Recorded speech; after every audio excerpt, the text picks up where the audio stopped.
एक तरफ दुनिया के सबसे ताकतवर देश का राष्ट्रपति, दूसरी तरफ युद्ध की आग में झुलस रहे देश का लीडर, और इस बीच में पूरी यूरोपीय यूनियन की फौज। जी हां, आपने सही सुना। यूक्रेन के राष्ट्रपति जेलेंस्की अमेरिकी राष्ट्रपति डोनाल्ड ट्रंप से मिलने अकेले अमेरिका नहीं जा रहे, बल्कि अपने साथ पूरी बारात लेकर जा रहे हैं। फ्रांस के मैक्रों, जर्मनी के चांसलर, इटली की प्रधानमंत्री और नेटो के हेड तक सब के सब जेलेंस्की के बैकअप बनकर व्हाइट हाउस पहुंच रहे हैं। लेकिन सवाल यह है कि आखिर जेलेंस्की को इतने सारे नेताओं की जरूरत क्यों पड़ी? क्या उन्हें ट्रंप पर भरोसा नहीं है, या फिर ये उस बेइज्जती का बदला है जो कुछ महीने पहले भरी महफिल में जेलेंस्की की हुई थी?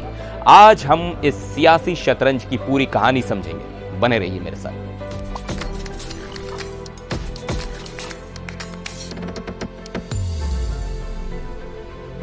नमस्कार, मैं हूं सिद्धार्थ प्रकाश। खबर यह है कि वॉशिंगटन में डोनाल्ड ट्रंप और जेलेंस्की के बीच यूक्रेन युद्ध को लेकर शांति वार्ता होने वाली है। लेकिन इस मीटिंग में एक बहुत बड़ा ट्विस्ट है। जेलेंस्की ने यूरोप के सबसे बड़े और पावरफुल नेताओं को अपने साथ आने का न्योता दिया है। यूरोपियन कमीशन की president Ursula von der Leyen ने खुद कहा कि वो जेलेंस्की के कहने पर आ रही हैं। उनके साथ फ्रांस के राष्ट्रपति इमैनुअल मैक्रों, इटली की प्रधानमंत्री जॉर्जिया मेलोनी, जर्मनी के फ्रेडरिक मर्ज और नेटो के सेक्रेटरी जनरल मार्क रूट भी होंगे। मतलब साफ है, जेलेंस्की इस बार ट्रंप के सामने अकेले नहीं पड़ना चाहते। वो चाहते हैं कि जब बात हो तो पूरा यूरोप उनके साथ खड़ा दिखे। अब आप कहेंगे कि इसमें इतनी बड़ी बात क्या है? दोस्त साथ जा ही सकते हैं, लेकिन बड़ी बात इसके पीछे की वजह में छिपी है, और वो वजह है एक पुरानी अपमानजनक मुलाकात। चलिए आपको कुछ महीने पीछे फरवरी में ले चलते हैं। इसी व्हाइट हाउस के ओवल ऑफिस में जेलेंस्की, ट्रंप और उनके वाइस प्रेसिडेंट जेडी वेंस के बीच एक मीटिंग हुई थी। मुद्दा था रूस के साथ सीज फायर और यूक्रेन के खनिजों को लेकर एक डील। मीटिंग शुरू हुई, कैमरे ऑन थे, और तभी जेडी वेंस ने जेलेंस्की पर सीधा हमला बोल दिया। उन्होंने भरी मीडिया के सामने जेलेंस्की को अमेरिका के मदद के लिए कम शुक्रगुजार होने के ताने मारे। बात यहीं नहीं रुकी। उन्होंने जेलेंस्की के कपड़ों का मजाक उड़ाते हुए कहा कि उन्होंने सूट क्यों नहीं पहना। इस आग में घी डालने का काम खुद ट्रंप ने किया। उन्होंने जेलेंस्की की तरफ देखकर कहा, अभी तुम्हारे पास पत्ते अच्छे नहीं हैं। सोचिए जरा, एक देश का राष्ट्रपति जो अपने मुल्क को बचाने के लिए दुनिया से मदद मांग रहा है, उसकी इस तरह भरी महफिल में बेइज्जती की गई। नतीजा, जेलेंस्की मीटिंग बीच में ही छोड़कर व्हाइट हाउस से चले गए। बाद में उन्होंने कहा कि यह दोनों देशों के लिए अच्छा नहीं था, इसलिए इस बार जेलेंस्की कोई चांस नहीं लेना चाहते। वो अपने साथ इतने बड़े नेताओं को एक शील्ड या कवच की तरह लेकर जा रहे हैं, ताकि कोई उनकी बेइज्जती करने की हिम्मत ना कर सके। ये नेता मीटिंग में मध्यस्थ की भूमिका निभाएंगे और ये सुनिश्चित करेंगे कि बात सिर्फ मुद्दे पर हो, पर्सनल अटैक पर नहीं। ट्रंप का रवैया समझने के लिए आपको एक और तस्वीर देखनी होगी। कुछ ही दिन पहले जब ट्रंप रूस के राष्ट्रपति पुतिन से मिले, तो उन्होंने पुतिन के लिए लिटरली रेड कारपेट बिछाया।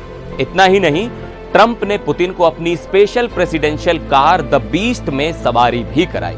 और अब जब जेलेंस्की आ रहे हैं, तो खबरें हैं कि उनके लिए ना कोई रेड कारपेट होगा, ना कोई खास स्वागत।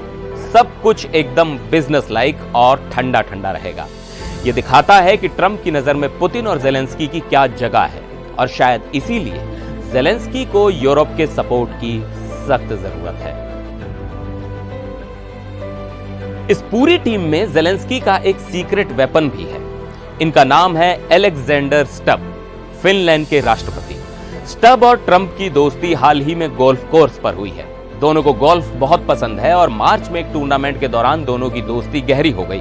स्टब वो शख्स हैं जो सार्वजनिक तौर पर कह चुके हैं कि पूरी दुनिया में सिर्फ ट्रंप ही शांति समझौता करा सकते हैं, क्योंकि पुतिन सिर्फ ट्रंप से डरते हैं। फिनलैंड, जिसकी 1300 किलोमीटर से ज्यादा लंबी सीमा रूस से लगती है, वो यूक्रेन का सबसे कट्टर समर्थक रहा है।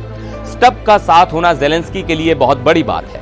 वो ट्रंप के दोस्त भी हैं और यूक्रेन के हिमायती भी। वो एक परफेक्ट ब्रिज का काम कर सकते हैं। इस मीटिंग से 2 दिन पहले ट्रंप, जेलेंस्की और इन्हीं यूरोपीय नेताओं के बीच एक कॉन्फ्रेंस कॉल भी हुई थी, जिसके बाद स्टब ने ट्वीट किया था कि सबके विचार एक हैं और हम एकजुट हैं, हम शांति के लिए काम कर रहे हैं। तो ये पूरा मामला एक हाई स्टेक डिप्लोमेटिक गेम है। ज़ेलेंस्की अपनी पिछली बेइज्जती से सबक लेकर इस बार पूरी तैयारी के साथ आए हैं। वो जानते हैं कि ट्रंप के साथ डील करना आसान नहीं है, इसलिए उन्होंने अपने दोस्तों की एक पूरी फौज खड़ी कर दी है। एक तरफ ट्रंप हैं जो पुतिन को दोस्त मानते हैं, दूसरी तरफ ज़ेलेंस्की हैं जो यूरोप के सहारे अपनी बात मनवाना चाहते हैं। अब देखना यह होगा कि क्या ज़ेलेंस्की का ये गैंग वाला दांव काम करेगा। क्या ये यूरोपीय नेता ट्रंप को यूक्रेन के पक्ष में झुका पाएंगे या ट्रंप फिर से कुछ ऐसा करेंगे जिससे पूरी दुनिया हैरान रह जाए। आपको क्या लगता है, क्या ज़ेलेंस्की की ये रणनीति सही है? नीचे कमेंट्स में अपनी राय जरूर बताइएगा। फिर मिलेंगे एक और वीडियो में, तब तक के लिए नमस्कार।